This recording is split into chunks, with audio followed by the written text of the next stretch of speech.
Hey everybody, Amaranthine here, ready to continue on our Mickey adventure. Just going to go over to stage 1-3, and there's a couple of things I wanted to address. Number one, I wouldn't get to the fucking point about why it's so good to inflate your health. I mean, other than the obvious reasons of having more health, the way that the game works that I was trying to talk about was that every hit that you take only counts as one hit, and I've died. Great. So once you reach, like right now, I have 4 hits until I die, no matter what. If I fight a boss and I get hit by the boss, if I walk into the boss, you know, if I get hit by a minion, doesn't matter. It's only going to take out 1 hit, which is definitely nice to have. You know, I know in like the Mega Man games and stuff, it doesn't really work that way. You know, if you're taking on, let's say, a Maverick or a Robot Master, if you get hit by a projectile, it takes off a little bit, but then if you touch the boss itself, it takes off more of your health.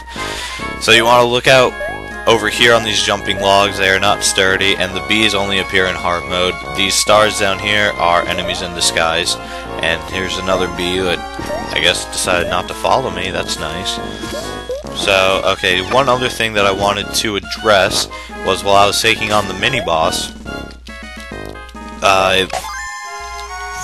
in the fight, it looked like I was falling through him as if the game was glitching or something, but it's actually not. Whether it's a mini-boss or a standard boss, I'm just going to pause it here just to explain. They go through a little bit of an invulnerability or an invincibility period, and during that, it's, you know, the way that it works when the hero gets hurt in any game, where they flicker really fast, but the playback won't show that for some reason. We're getting ready to take on the boss right here, and this is a big snake Pete kind of thing. You can only hit him in the face, and every time that you hit him, for at least the first few hits, a piece of his body will detach. After 2 hits, his face will go red, or after a set amount of time. I usually can hit him twice in that amount of time. When his face is red, he's invincible. You could hit him in the face all you want, it won't do anything. Once his body gets small enough, he will just constantly go back and forth across the screen, jumping, just trying to get you as much as he can. So you just want to look out for that.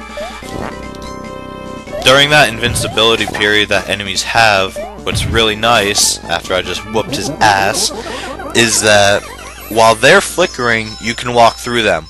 So if you have a really mobile enemy and you're trying to get to the other side of the screen, if you can somehow hit them, you can walk through them without getting hit. So it's just something that I wanted to address. So we just finished up the Treetops, and we are going to go ahead and get started on the next stage as Mickey walks to it.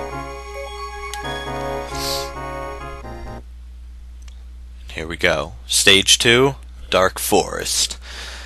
Names are almost as original as Mickey Mousecapade. And so Mickey walks out, and oh, it's the wizard again. You have been doing very well against the Emperor's magic, I see. Oh, hi, wizard! What are you doing here? I have come to give you this magic turban. Gee, thanks! But what's it do?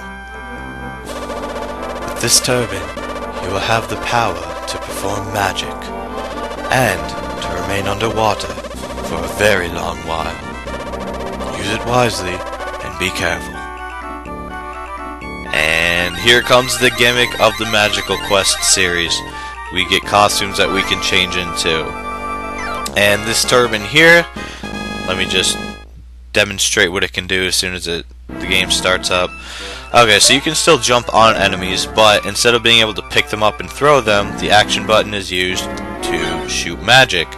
And you can charge it up to different levels. Once it's fully charged, it shoots all the way across the screen. Now, of course, the higher the charge, the more it takes off that magic meter that you saw down at the bottom.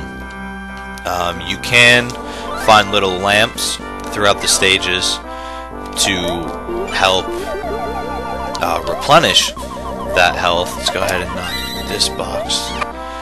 And awesome, some more coins. Almost at 200, we're almost able to buy our first heart container. So, okay, you want to come down here. I'm just going to be normal Mickey here so I'm not running through all this magical power. Let's see here. Jump on there. Nope! Nope, nope, nope. That's not what we wanted to do. Oh, let's see here. Yeah, I don't really know how to get onto here without taking damage, but there's a secret door down here. And let's go ahead and destroy some more blocks. And woo! Another hard upgrade. We are already halfway there, and we're only on stage 2 of 6 of the game, which is really nice.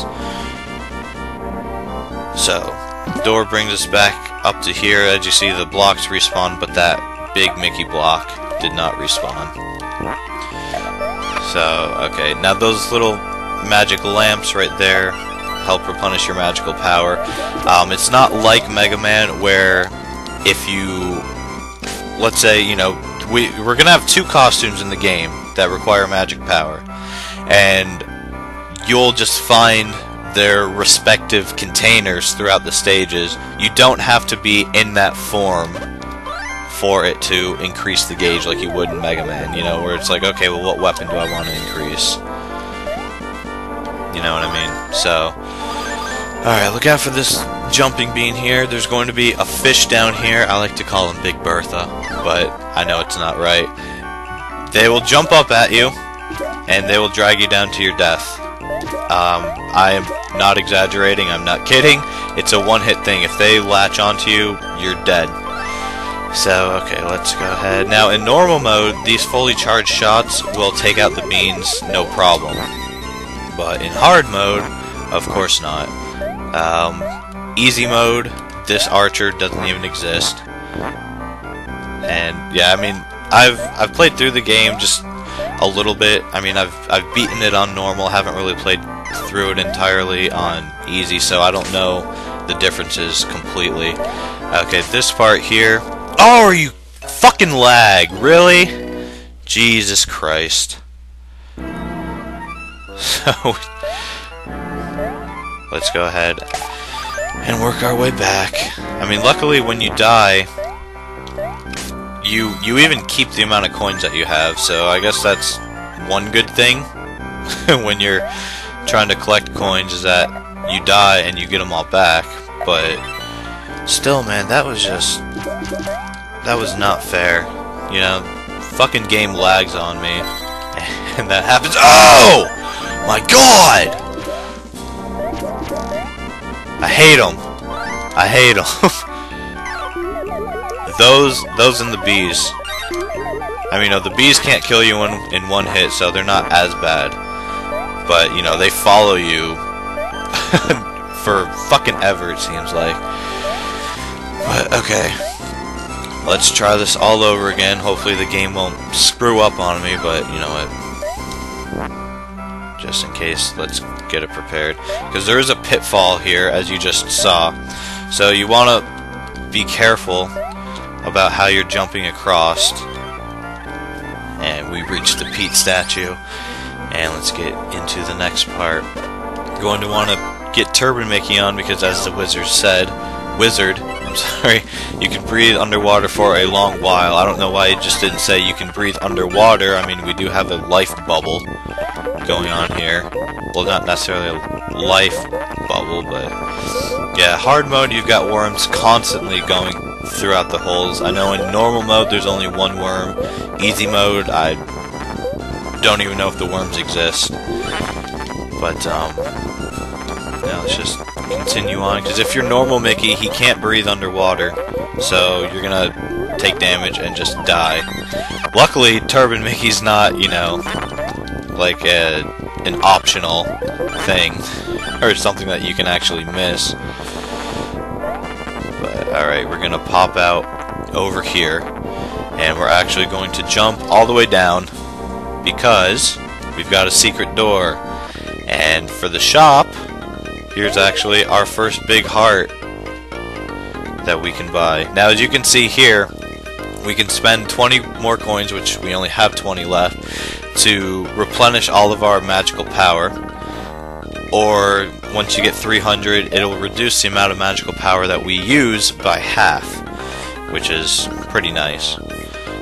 But okay, so we pop out here, getting ready to take on the mini boss of the place, and we'll actually go ahead and do that in the next part. I'll see you there.